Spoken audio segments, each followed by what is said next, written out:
안녕하세요. 생명의 흐름입니다. 이번 주는 메시지 11번입니다. 메시지 11번은 하나님의 권익을 위해 싸우는 그리스도의 동반자들입니다. 특별히 이번 메시지에서는 여호수아와 갈렙에 대해서 다루게 되는데요. 이번 메시지를 위해서 정찬수 형제님이 함께 하셨습니다. 안녕하세요, 형제님. 안녕하세요. 네, 이번 메시지는 하나님의 권익을 위해 싸우는 그리스도의 동반자들인데요. 네. 그리스도의 동반자들은 어떤 사람들일까요? 네. 그리스도의 동반자들이라고 한다는 것은 그리스도와 함께 참여하는 자들을 말하는 것이죠. 네, 아멘. 이 동반자들이라는 말은 히브리서 3장 14절에서 인용한 말인데요. 거기에서는 우리가 처음에 가진 확신을 끝까지 붙잡는다면 우리는 그리스도의 동반자들이 될 것입니다 라고 말합니다.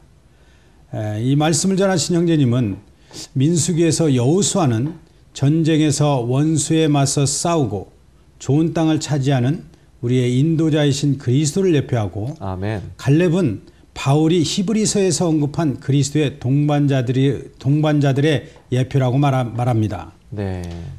특별히 이제 여기에서 우리가 핵심적으로 봐야 할 것은 하나님께서 이스라엘 자손을 부르신 목표가 무엇인지 보아야 합니다. 네. 그 목표는 이스라엘 백성들이 약속된 땅에 들어가서 그 풍성을 누림으로 그 땅에서 하나님의 왕국을 세우고 하나님의 표현이 되는 것이었습니다. 아멘.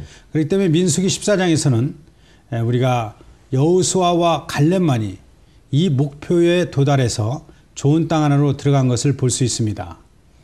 이것은 비록 우리가 그리스도를 통해 구속받고 하나님의 경륜에 대한 계시 안으로 이끌렸을지라도 여전히 하나님의 부르심의 목표에 도달하지 못할 수 있다는 것을 상징합니다. 왜냐하면 대다수 이스라엘 백성들이 못 들어갔기 때문에 그렇죠. 네. 그래서 이것은 신약의 모든 이들에게 엄중한 경고가 되어야 한다고 했습니다. 아멘. 하나님의 은혜와 긍휼이 없다면 우리도 어쩌면 이스라엘 자손과 똑같을 것입니다. 네. 그래서 우리는 민수기 13장과 14장의 이 기록에서 경고를 하나 받아야 되는데, 특별히 이스라엘 백성들은 그들은 많은 불신을 갖고 있는 악한 마음, 즉 불신의 마음을 갖고 있었습니다. 불신보다 하나님을 더 불쾌하게 하는 것은 없습니다. 특별히 이 10명의 정탐꾼, 여호수아와 갈렙을 제외한 이 10명의 정탐꾼은 좋은 땅을 보고 왔음에도 불구하고 백성들에게 어떤 염려와 근심을 끼치는 악한 말을 했다는 것입니다. 아멘. 이것은 이스라엘 자손들이 하나님을 관심하지 않고, 즉 하나님의 권익을 관심하지 않고 오직 자신들만 관심하였다는 것을 우리가 볼 수 있습니다. 그래서 그들은 그들의 상태 때문에 하나님은 그들을 심판했고 징벌을 했죠. 그러나 여호수아와 갈렙은 하나님의 말씀을 그들의 믿음으로 취했고, 네. 하나님께 순종했으며 목표를 향해서 힘써 나간 것을 볼 수 있습니다. 네. 네, 형제님, 우리도 그 10명의 정탐꾼처럼 이렇게 소극적인 마음을 갖는 것이 아니라 여호수아와 갈렙처럼 적극적인 마음을 가져야 되겠네요. 네, 맞습니다. 그래서 우리는 오늘날의 갈렙들, 곧 참 여호수아이신 그리스도의 동반자들이 되어야 합니다. 구원의 대장이신 그리스도는 참 여호수아로서 우리를 인도하여서 땅을 차지하게 하시며, 오늘날의 갈렙들인 또한 우리는 그분의 동반자들로서 그분과 함께 원수들에 맞서 싸우며 땅을 차지하고 소유하는 일에 참여해야 합니다. 사실 여호수아와 갈렙은 가나안 땅에서 그 장대한 네피림이나 가나안 땅의 주민들을 봤지만 그들을 두려워하지 않고 도리어 그들은 우리의 밥이다 라고 말했습니다. 아멘. 원수는 사실 우리의 음식입니다. 네. 우리가 그들을 삼킬 때 우리는 만족을 얻을 것입니다. 그래서 우리는 하나님의 권익을 위해 싸우는 오늘날의 갈렙들로서 우리가 좋은 땅으로 예표되신 모든 것을 포함하신 그리스도에 대한 이상을 보며, 또한 사탄적인 혼돈을 정복하고 신성한 경륜 안에서 승리하는 것은 매우 중요한 일입니다. 아멘. 사실 좋은 땅인 가나안 땅은 모든 것을 포함한 그리스도의 예표입니다. 네. 우리는 이러한 그리스도를 얻기 위해서 사탄적인 혼돈을 정복하고 신성한 경륜을 살아내야 합니다. 아멘. 아멘. 네, 형님 감사합니다. 아멘. 네, 메시지 11번 하나님의 동반자들에 대해서 함께 교통을 하였습니다. 이제 이 메시지에 대한 요약 영상을 함께 시청하시고 위트니스 리 형제님의 관련된 영상을 함께 보시겠습니다. God alone is the source of faith. If we would have faith, we must learn to care for God's interests and not for our benefit. And here I would point out, experientially, faith depends very much on what you are looking at. When Peter was in the boat and he and the others saw Jesus walking on the sea, Peter had a very good utterance. He said, "Lord, speak the word, and I will come to you." He wasn't presumptuous. Speak the word. The Lord said, "Come." He got out of the boat. I wish we had a video of this, but the word is a video. He's walking on the water, and then he shifts his gaze to the environment, and he starts to sink. And I don't know how far he went. I think he got down pretty far. Then he prayed desperately. In Hebrews 12, the Lord is the author and perfecter of our faith. We look away unto him. Part of the enemy's strategy and attack on you is to lure you, even to compel you to look at some negative thing in your environment or in your being or in your history.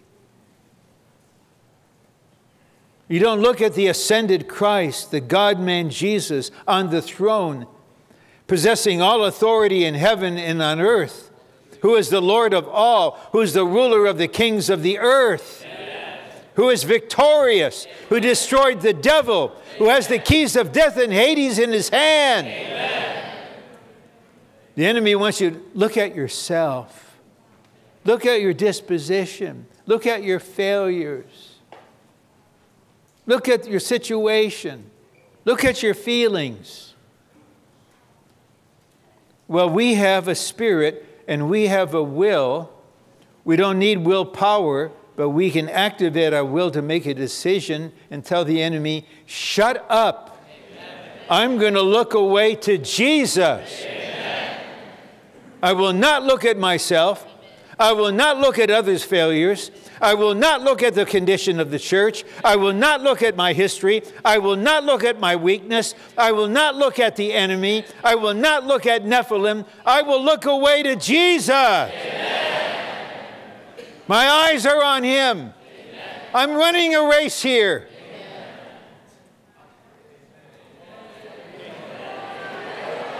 Amen. Then the enemy attacks while we're running. Sometimes we're knocked down. Okay. I've been knocked down a lot of times. But I love this verse at the end of Micah. It fills me with faith.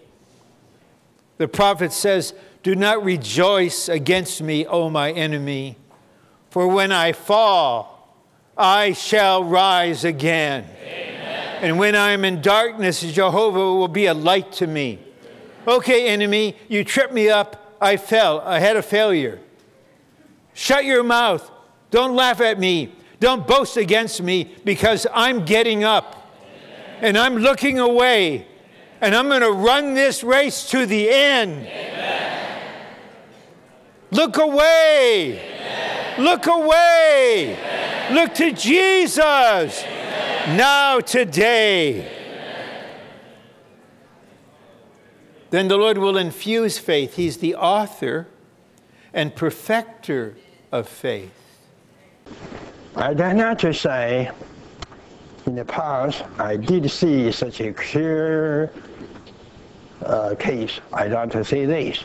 But in some of the cases which I observe in my Christian life, I, to some extent, considered that became a kind of abhorrent case in the eyes of God. Too much for oneself, forgetting God's interest. You see, just taking care of their own safety, security, long life, blessing immaterial things, and so forth and so forth. They never thought a bit about God. They are Christians. They believe in Jesus Christ altogether for their benefit. They don't have a big thought concerning God's interest, not only on the church, but also in the whole, not only on the church, but also in the whole universe. Right? Dear saints, tonight, I like to stress this one thing to you all. Don't think, well, we are here, we are God's children, and God is for us, right? Surely God is for us, no doubt about it, right? But we are for whom? Right. You have to think about this. Some of the Christians, when we talk to them, they don't have any idea about God's interest, about God's gain, about God's suffering. They don't have any idea, right? Whatever they talk about, they think about, they consider about, is all the time they themselves, their security. My security today, in the modern age, with the modern daily living, has become a strong idol. Strong idol. Why you study so hardly? Because you like to have a security in your life in the future. Right? Security. Everything is for security. Security. Security. For the security of my children. For the security of my wife. For the security of my even grandchildren. Even sometimes you got everything ready for your grandchildren as security, you begin to think about the fourth generation. All right? Security, security. You still fear God. You fear God for your security. Right? You never have any thought about Him. Now, why this case with Israel became so abhorrent to God? You read these 2 chapters. They were too much for themselves. They sought every way, in everything, in every bit for themselves. They never had any thought about God's interest. Right? If they would think a little bit for God's interest, they would say, God, as you are so good to us, you have been so good to us, we just love you. We like to sacrifice our future. We like to sacrifice our safety, our security, our existence, everything for your purpose. If you could get through for your purpose, we just forget about our benefit. Okay, let's go. I tell you, here faith is produced. Right.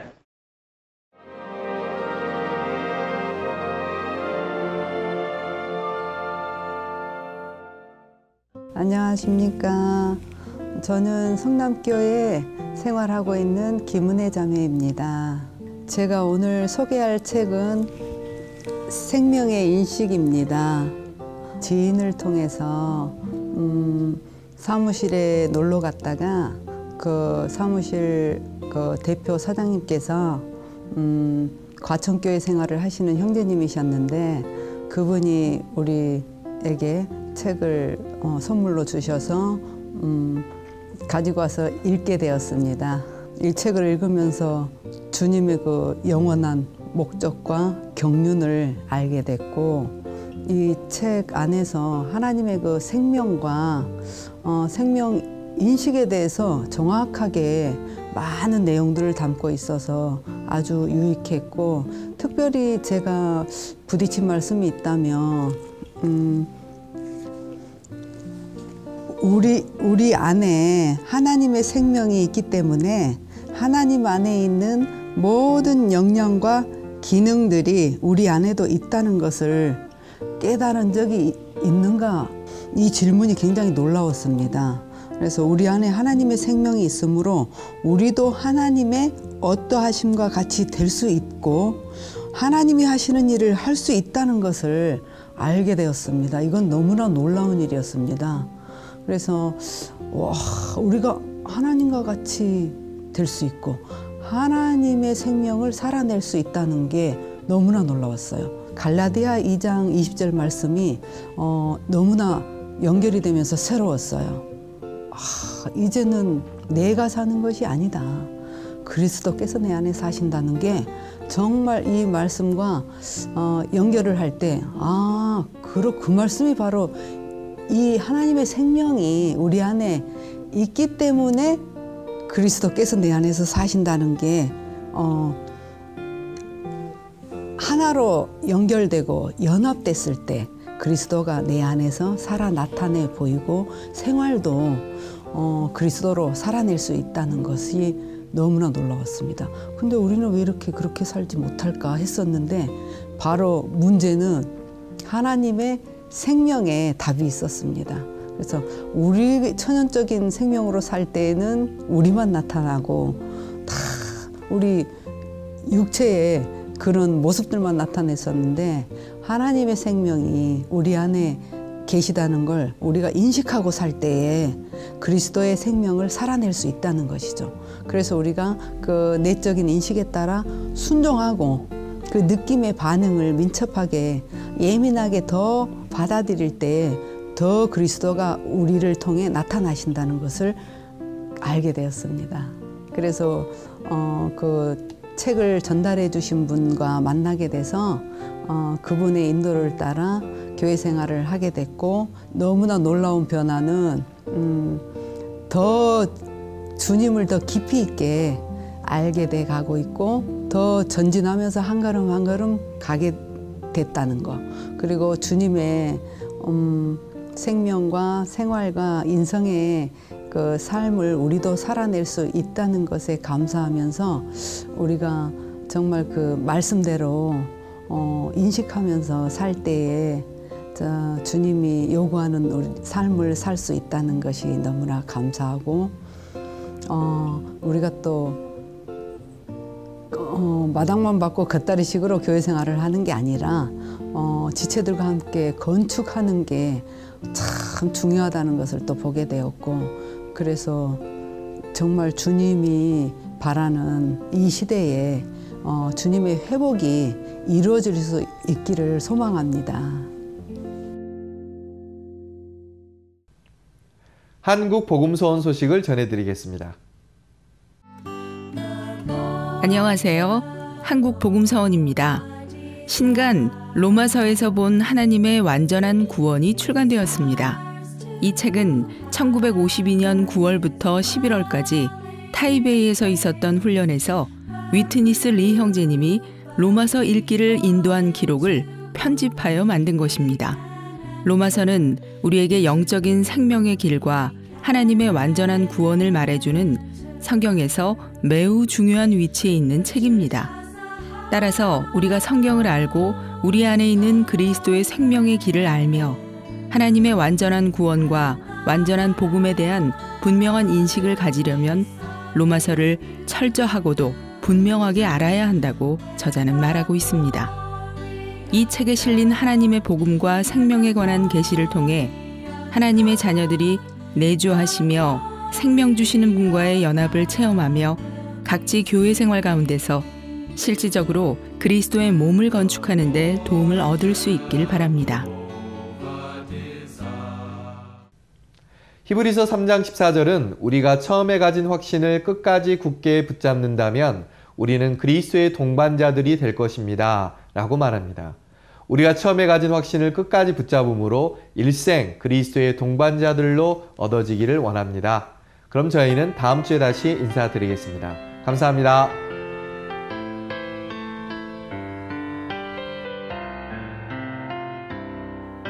주의 동반자 동료 동업자 하나님 마음과 완전히 하나 돼 두 그룹 사이에서 만나리 주의 음성을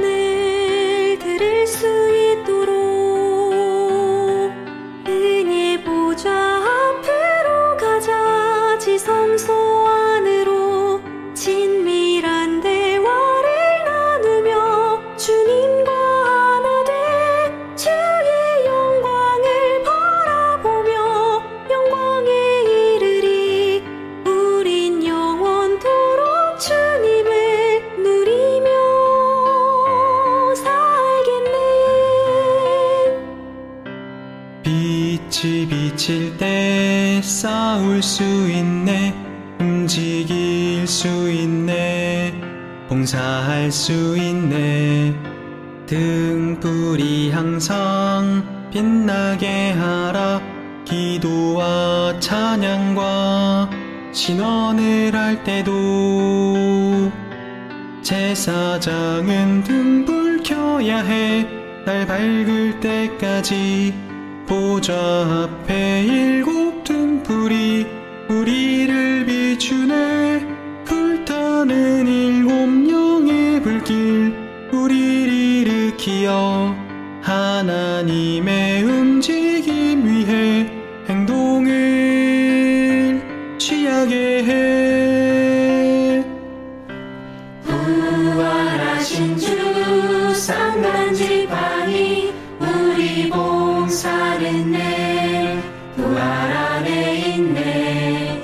붉은 암송아지 구속하는 주 부정한 우리를 다 치료하셨네.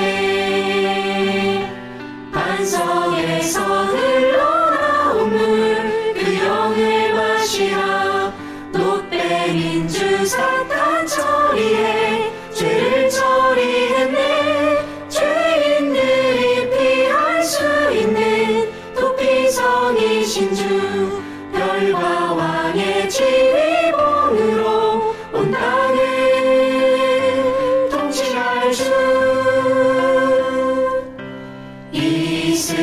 이스라엘의 반복된 실패 엄중한 경고로 우린 깨어야 해. 여호수아 갈렙